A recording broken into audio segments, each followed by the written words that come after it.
we serve an awesome God and that He loves us and He's always looking out and taking care of us. I've always had a passion for youth. I've taught church school and driven the buses and just whatever needed to be done, substitute teaching, stuff like that. But all those things give you an opportunity to see how the Lord is awesome and how He protects you. I can remember years and years ago when I first moved to Boston. I was teaching church school and I was the 8th grade sponsor. I had taken the 8th graders to New York, and here I had these, I think there might have been 12 kids in the 8th grade, and I took them from Boston to New York. The boys stayed with me and the girls stayed with my pet mother that lived down the street. And that Saturday night, we decided they wanted to go on the Staten Island ferry.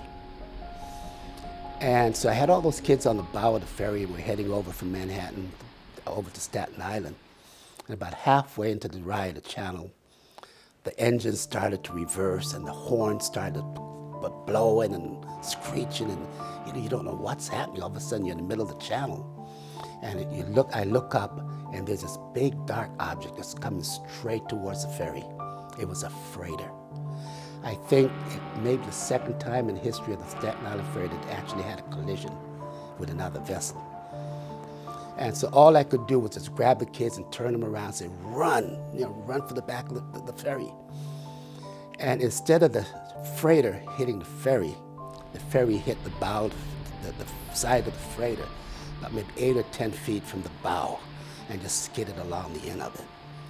And so it makes you feel, you don't know whether He saved you for the kids or He saved the kids in spite of you, or He's saving you for something special. But I think there are moments like that when you feel how awesome God is and how much He loves you and all of His children. Because that freighter could have just as easily hit the ferry and we all would have been lost. But instead the ferry hit the freighter right on the side and just kind of scraped its way along.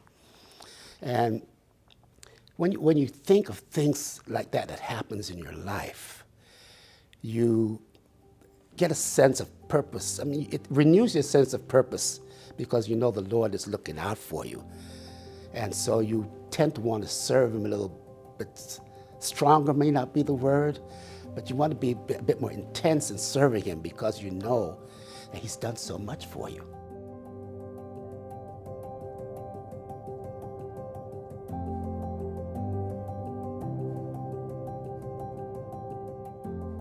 Sometimes we question whether or not we have a purpose in life, or what it is, or are you doing enough, or And sometime last year, a young lady came up to me and she said, "Are you Mr. Weir?" And I said, "Yes."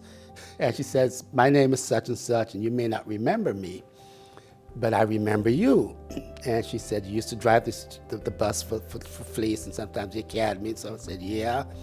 And she said, "I just want you to know," she says, "I left the church," and she says, "I'm just going back to one of our colleges and getting it, trying to get my degree and so forth and so on. But I saw you and I just want to let you know that I always remember you because you always had a kind word to say to the kids. You're never negative. You always, how you doing, Cherry, And she says, I always remember that.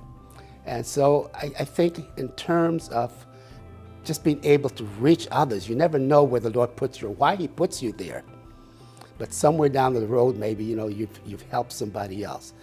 And so my prayer is always that someone's life will be touched because of something not that I did it, but something that Christ impressed me to do or to say to somebody that may make a difference in somebody's life. And I think that's, if nothing else, if we can just always hope to be able to make a change in somebody's life, then as the song says, my living will not have been in vain.